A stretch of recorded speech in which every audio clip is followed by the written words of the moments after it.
Okay, so good morning, and today we'll be continuing our topic on root locus discussion. And hopefully, this is going to be our fifth problem, including our homework problem yesterday. Any doubts in the previous class, Sibi? Do you have any doubts in the previous class from the previous class? No doubt, fine. So, let me start with the description or the statement of the problem. Here it is provided as sketch the root locus plot for the system where the open loop transfer function is given by g of s h of s is equal to k by s into s plus 4 s square plus 4s plus 13. Okay, this is the open loop transfer function, and they are asking to draw the root locus plot for the system. Okay, so the poles you doesn't have a zero because numerator has no polynomial. So if you equate it to zero, nothing is there. So no zeros are there. So m is equal to zero. Since no numerator polynomial is there, your zeros, there is no zeros. Okay, no finite zeros are there. The number of poles based on the order of the denominator, I can say the number of poles is 4. Why? Because if you see the polynomial, you will get s power 4. So your the fourth order equation. So you will have 4 roots for that. So number of poles is going to be 4. So what are the poles? If you calculate that, if you equate the denominator polynomial to be equal to 0, you will get s is equal to 0, comma minus 4, and for this second order polynomial s squared plus 4s plus 13, okay, you will get it like minus 2 plus or minus j3. Okay, so or I can write it like minus 2 plus j3, comma minus 2 minus j3. If you have a calculator, go to equation mode and try to find the roots of that by providing s squared plus 4s plus 13. The coefficients are 1, 4 and 13 for ABC, and if you provide it, you will get a complex conjugate pair, right? That's the poles actually.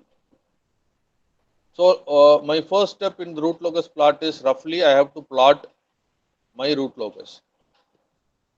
For that I have to mark my poles first. So s is equal to 0, you have a pole. S is equal to minus 4, you have a pole. And let us mark this as minus 2, and this is going to be j3, and this is going to be minus j3. Okay, if I try to locate the point minus 2 plus j3 and minus 2 minus j3, I probably will have this. This is minus 2 plus j3, and this pole is minus 2 minus j3. Any doubts up to this point? Whoever there connected in the class? Any doubts here? Hello? Everybody connected here, please respond in the chat window at least. Okay, so the provided open loop transfer function has 4 poles and no zeros are there. So what is the need of an asymptote? The asymptote has to guide the root locus branches to meet zeros at infinite. Okay, so you doesn't have a zero, but we have a 4 poles there. So what the character of a root locus is, it starts from an open loop pole and it has to end at an open loop 0. So I have to connect, I have to guide these root locus branches starting at each poles to reach the zeros at infinite. So I need 4 asymptotes there. The number of root locus branches is equal to number of poles. So you will have 4. So this is the fundamental data you need. So the first step of your root locus plot is being done. What is your first step? First step is identifying the poles, locating them, and the S plane. So this is your S plane, and this is j omega, and this is minus j omega. The imaginary axis and real axis is sigma and minus sigma. Okay, right. So this is my first plot, first work actually. So second thing, I have to see whether I will have a root locus branch, particularly in this real axis. Okay, that we have to find it. Then we have to know that what is the asymptotic line, what is the uh, uh, uh, angle of asymptotes, then centroid, then any angle of departure is there. Because we have a complex conjugate pole, we know we are in need of finding out angle of departure. Then we should know breakaway point and all. So everything we have to go step by step, right? So this is the first step we have followed. And if you have doubt, please ask me here. Any doubts in this any of the steps we have done so far? If you have a doubt, please ask me.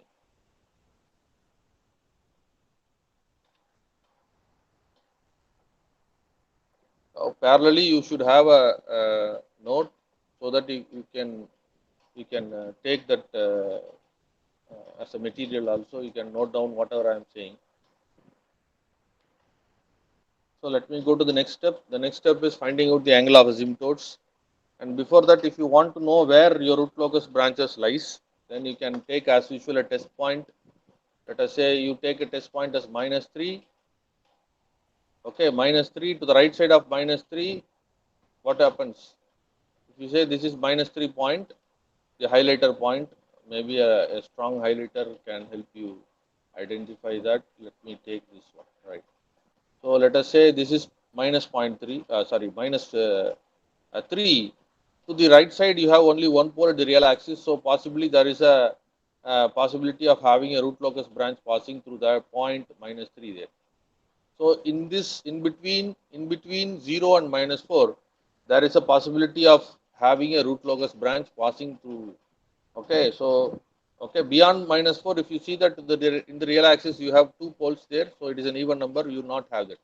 So beyond -4 you will not have. So this is again a classical example of root locus problem, where you will have a lot of university questions based on this particular problem itself. Okay, so this is where your root locus will be lying in the real axis between 0 to -4. I have taken different test points. If you take different test points and see to the right side of the test point, okay, you'll get only one pole in the real axis. So one is an odd number, so you will have a root locus passing through that test point. Okay, right. So let me go for the asymptotic calculation. You know the angle of asymptote theta is equal to plus or minus 182q plus 1 by n minus m, where n minus m is the number of poles minus number of zeros. No zeros are there, 4 poles are there. So n minus m is 4, and q varies from 0 to n minus 1. So q varies from 0, 1, 2, 3, 4, right? So I will go for 4 different values of q so that I will get different values of theta. We have already done that in the previous problems also. So what I will have 180 divided by, so this is going to be 1 divided by 4, which will yield me, what will you get? What will you get? You will get plus or minus 45 degrees. Okay, then when you put theta is equal to 1, q is equal to 1, you will get theta is equal to plus or minus 180 into 3 divided by 4. So plus or minus 135 will be there. Same way, if you extend your descriptions by way substituting different values of q, you will get theta is equal to 225. Then you will have theta is equal to 315. So if you substitute again, what is 180 degree plus or minus 180 degree, instead of so 180 divided by 4 into 9, so 405. So you will get again 405 plus or minus 405.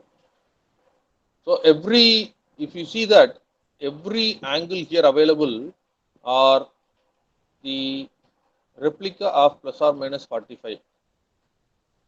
It is going to be plus or minus 45 and plus or minus 135. Obviously, 4 asymptotes are required. 4 asymptotes. Okay, if you see this plus or minus 225, if you take that, you will get it like plus or minus minus or plus 135 degrees. If you take 315, again you will get it like plus or minus or plus 45 degree. This also is going to be plus or minus plus 45 degree. So if you consider this remaining 3 from here to here, this is going to be minus plus 45 degrees, or you may go for minus plus 135 degrees. Okay. The next obvious Work is where these asymptotes will meet your real axis. That is your centroid. This is your centroid. So the formula for centroid is number of the sum of poles minus sum of zeros divided by n minus 1.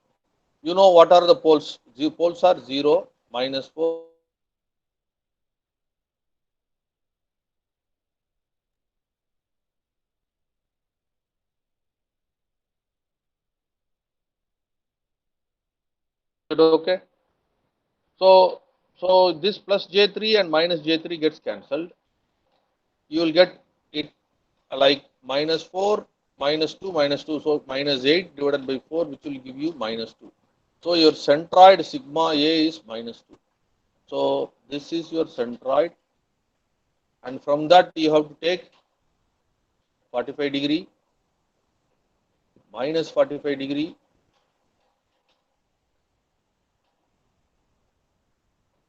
then this is 135 degrees, and obviously this is going to be minus 135 degree. Getting it?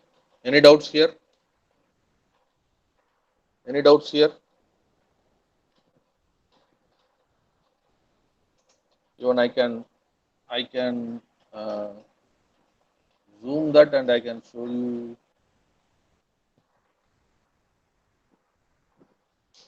Just a minute.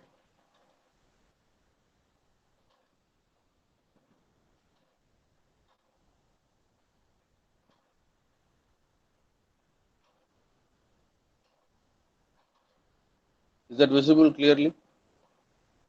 Okay, you can see that this particular is 45 degrees, and which is going downwards is minus 45. This is 135 and this is minus 135. You have to keep your pro circle at minus 2. Okay. If you keep your pro circle, the right side is going to be 0, left side is 180 degree, upward right up is 90, and downward is going to be 270. So mark your 45 minus 45, 135 and minus 135. Is it okay? Hello, people in the class, do you have any doubts? Please ask me here. Very important. Hello, everybody in the class, please respond.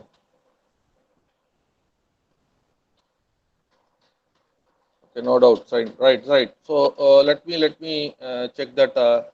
Okay, so this is the next step. You have found your angle of asymptotes and angle of and the centroid for your root locus plot. Then comes, since you have a complex conjugate pole. Okay, we have a complex conjugate minus 2 plus J3 and minus 2 minus J3 there. So there is a need to find what is angle of departure. Angle of departure. So what is the relation between the angle of departure of a complex conjugate pole? If you say, if you are able to find the angle of departure for one complex pole, okay, you are getting as degree, the negative of that is going to be the angle of departure of its conjugate. For example, minus 2 plus J3, if you find your angle of departure is some degrees, the negative of that degree will be equal to the angle of departure of the pole minus 2 minus J3, which is the conjugate of minus 2 plus J3. So it is enough to find the angle of departure for one complex pole, and the conjugate can directly be noted down. Okay, so how to find it? You again take that the diagram. You again take that diagram. You can see that I have just marked my poles 0, minus 4, minus 2 plus J3, minus 2 minus J3. And I am extending, drawing line segments from the pole which is considered minus 2 plus J3 to the other poles. Minus 2 plus J3 line segments அடுத்த poles எதெல்லாம் இருக்கோ அந்த diagramல அந்த polesக்கு நான் line segment வரையறேன். You can see that from minus 2 plus J3 a line is drawn to 0. Minus 2 plus J3 a line is drawn to minus 2 minus J3. Minus 2 plus J3 a line is drawn to minus 4. So the other three poles I have connected through a line segment, and I am trying to find what is the angle contribution of those poles when connected. So I will take the contribution of the pole 0 as theta 1. The pole minus 2 minus J3 is theta 2. The pole minus 4 is theta 3. And you can see that in these three poles, theta 1 is an obtuse angle. Theta 1 is an obtuse angle. So the formula to find the angle theta 1 is 180 minus tan inverse of imaginary by real. Okay, the distance of that pole in the x-axis and y-axis. Okay, you can see that the distance in x-axis is going to be 2. This is going to be 2. The distance in y-axis between the point, okay, the midpoint and here, this minus 2 plus J3, this is going to be 3. Am I right or not? So, theta 1 is an obtuse. Obtuse is what? 180, the angle which is above 90 degrees. So, the formula to find the angle contribution is 180 minus tan inverse of 3 by 2. It will give you it will yield you a value. Let me find that. So, you will have 180 minus tan inverse of 3 divided by 2. So, I am getting it like nearly 123.69 degrees. So, I will make it like 124 degrees. Okay. And theta 2 is the angle of the conjugate. So, it is directly becoming as 90 degrees. You can see theta 2 is 90. Straight away, you can see that that is downwards to that of minus 2 plus J3 straight line.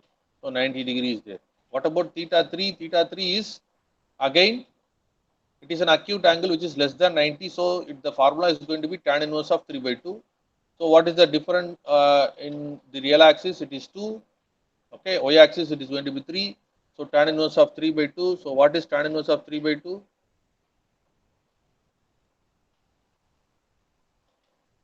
It is nearly 56.3.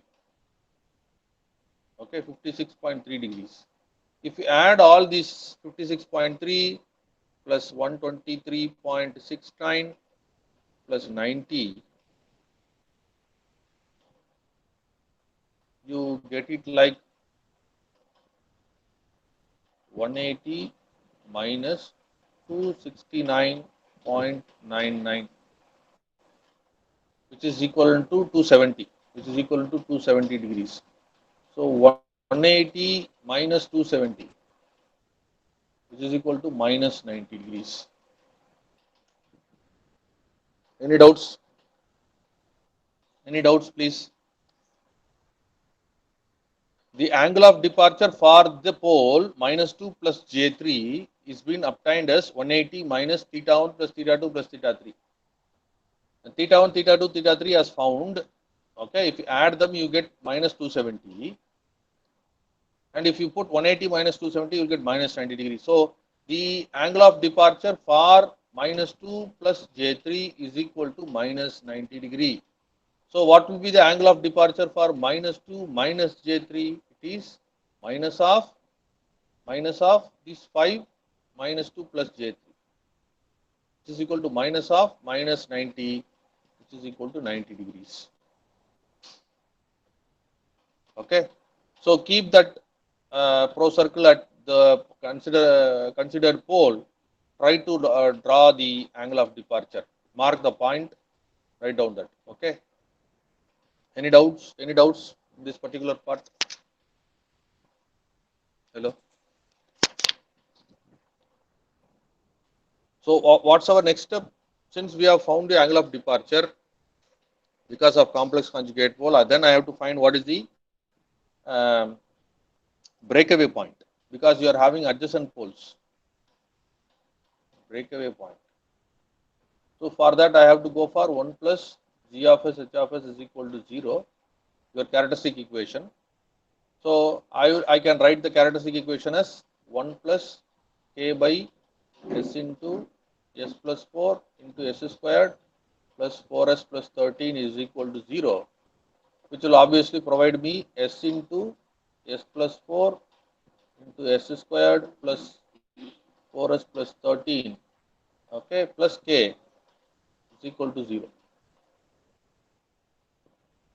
So, what I will have? I will have s power 4 plus 8s cube plus 29s squared plus 52s plus k.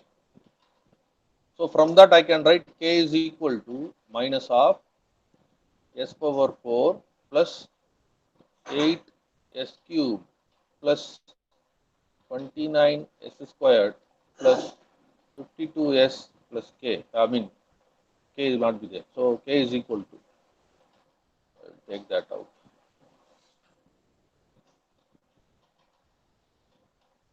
So what is the next step?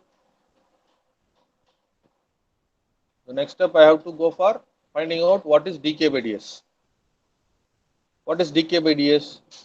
Dk by ds is equal to minus of 4s cube plus 24s squared plus 58s plus 52.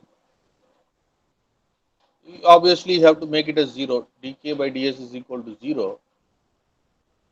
We will have it like, which implies 4s cube plus 24s squared plus 58s plus 52 is equal to 0.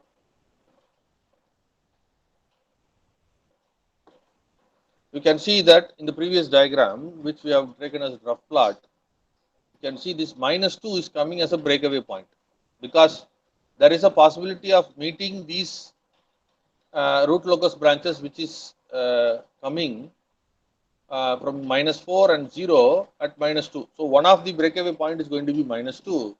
So what I will do, I can find the I can find the roots of this, and I can substitute that in the k value, so that if I am getting a positive value, then I can say it is going to be a breakaway point. Otherwise, it is not going to be a breakaway point.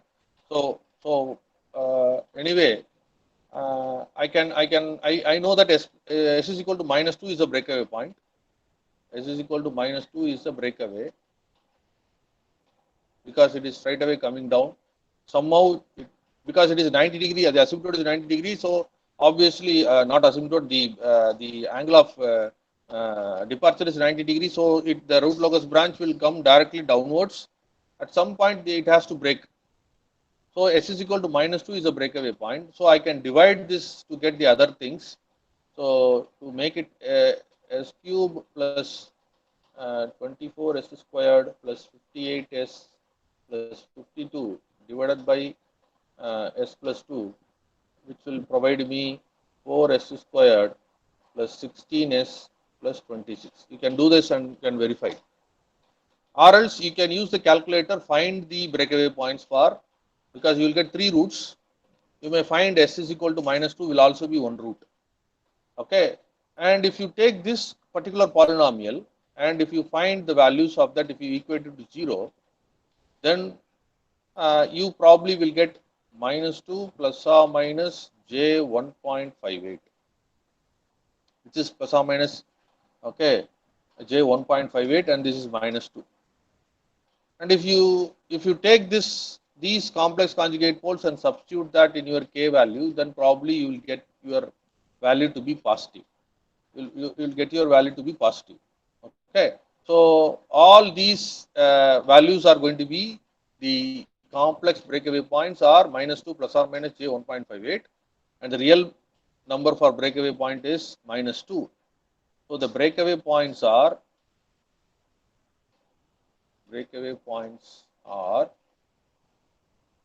s is equal to minus 2 comma minus 2 plus j 1.58 and minus 2 minus j 1.58.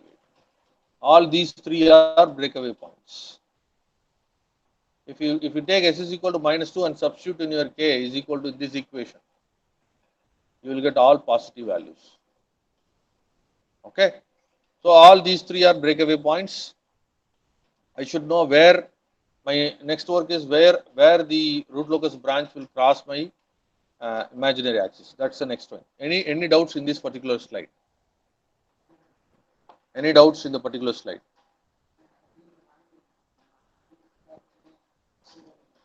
Even if you can take your calculators, go to your equation mode.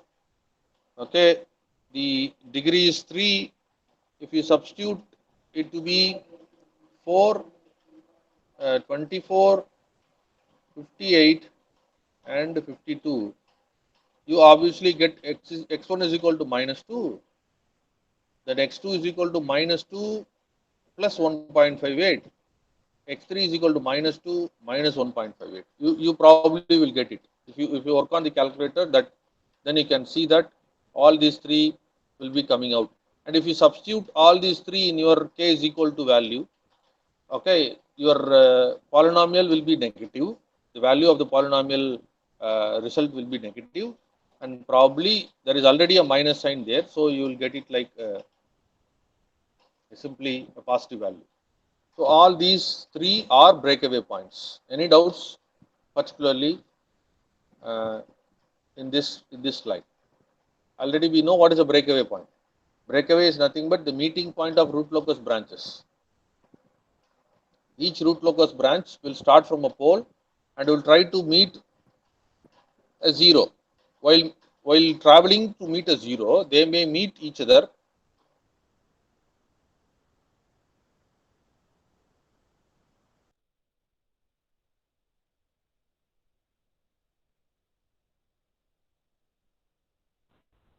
complex zeros. I mean zeros actually. It will from some pole it will come together and meet and then go back to the zeros actually. So break in actually. We have discussed about that in the previous classes involved with steps. Okay.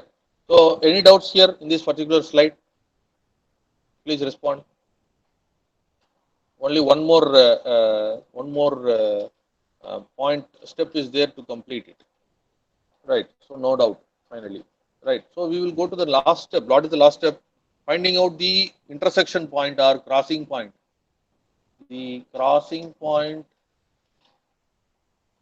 of root locus in imaginary axis, j omega. Imaginary axis or j omega axis. So how to do that? You can use your Raut array, or you can go for okay s is equal to j omega in your equation 1 plus g of s h of s is equal to 0. You have an equation like s power 4 plus 8s cube plus 29s squared plus 52s plus k is equal to 0. If you substitute s is equal to j omega, you will get imaginary and real parts. You can see that you will have j omega here, j omega the whole power 4 plus 8 j omega the whole cube plus 29 j omega plus 52 j omega plus k is equal to 0. Okay, j power 4, what is j power 4? J squared is minus 1. Again you have a j squared which is minus 1, so you will get omega power 4. Here it is going to be 8 j omega cube minus 29 omega squared plus 52 j omega plus k is equal to 0. So I will group by the real part and the imaginary part separately. So I will have omega power 4 minus 29 omega squared plus k. This is real part. And if you take minus j outside, you will have 8 plus 52 omega to be equal to 0. So from this particular imaginary part, I will get your omega, and from this real part, I will get my k value. So if you solve these two, let me uh, do that.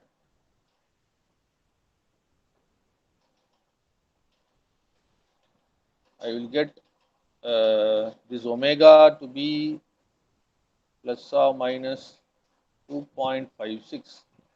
Probably that is j. Okay, and k to be 148.6. If you solve these two, you will get this value. You can work on that and you can verify it. So it will cross the imaginary axis at this point 2.56, and while crossing, the gain value of that point is going to be 148.6. So beyond that, if k is less than equal to 148.6, system will be stable. If it is increased beyond 148.6, then obviously you will get it like something like related to unstable region. So how your plot will look like? I will go back to my plot. How your plot will look like? I will take another better slide so that I can draw it clearly. Let me draw it a little slower, make it legible. Take the black. So let me take this as x-axis, and this is going to be your j omega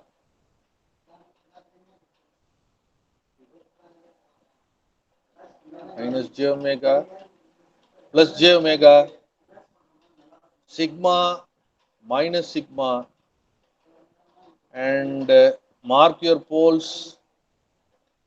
I will take it out. S is equal to 0, S is equal to minus 4, S is equal to minus 2 plus J3, S is equal to minus 2 minus J3, minus 2 plus J3, minus 2 minus J3, this is 0, and obviously the centroid is minus 2, and how the crossing point of your pole is going to be minus 2, is plus or minus 2 point, what is the value you got, plus or minus 2.56. So plus or minus 2, so this is going to be 2.56. Let us say this is J 2.56, not exactly there, little lower. Let me try that here.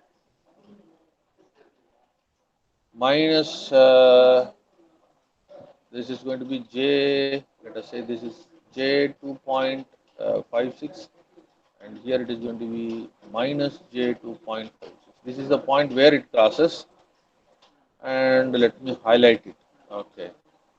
So if I take a highlighter and I choose my highlighter to be a better color to visualize.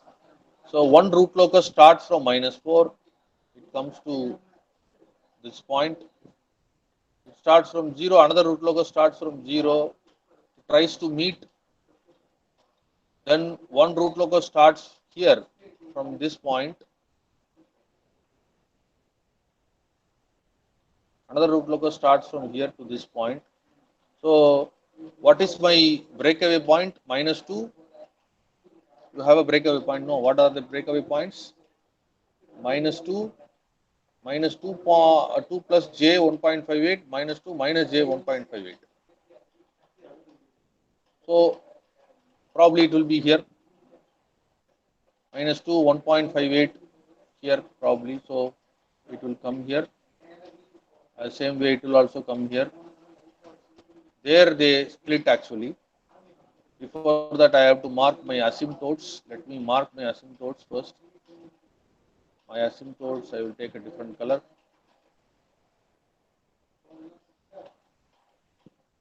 So I think it is not so much visible, so I will go for another better color. Just take green, this one. Okay, now it is okay. Plus 45, minus 45, plus 135, uh, minus 135. Okay.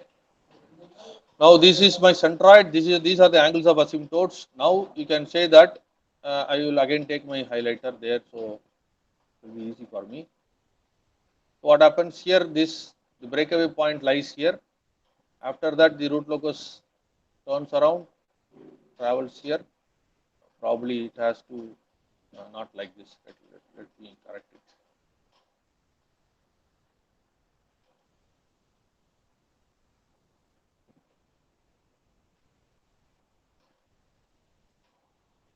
It will try to cross the root locus branch like this. The same way This also chooses the path and crosses to this. Another root locus branch will move here. Another root locus branch.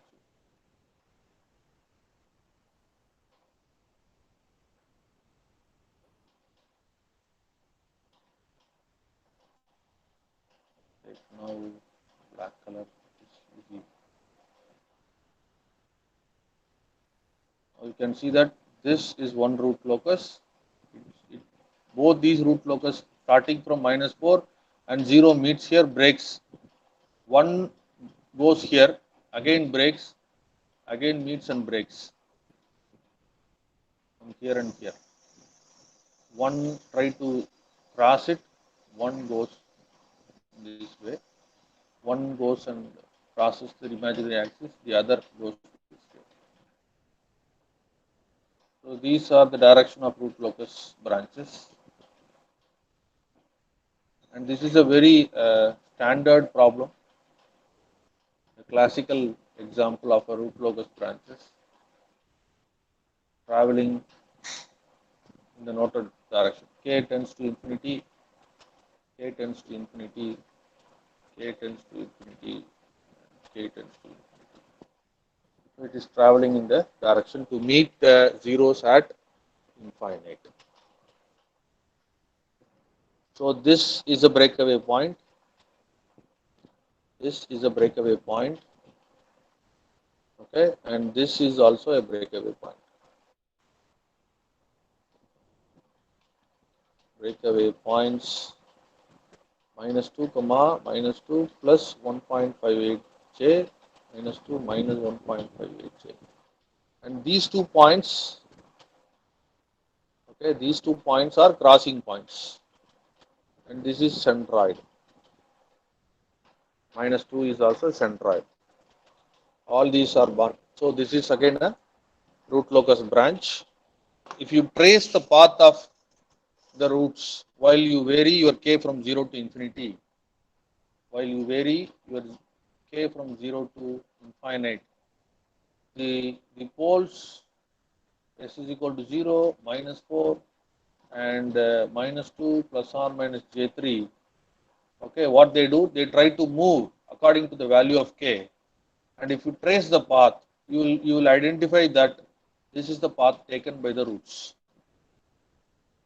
and this is the root locus plot for the given transfer function g of s h of s is equal to k by s into s plus 4 into s square plus 4s plus 13. Any doubts? Any point you doesn't understand, please ask me. I'm ready to answer.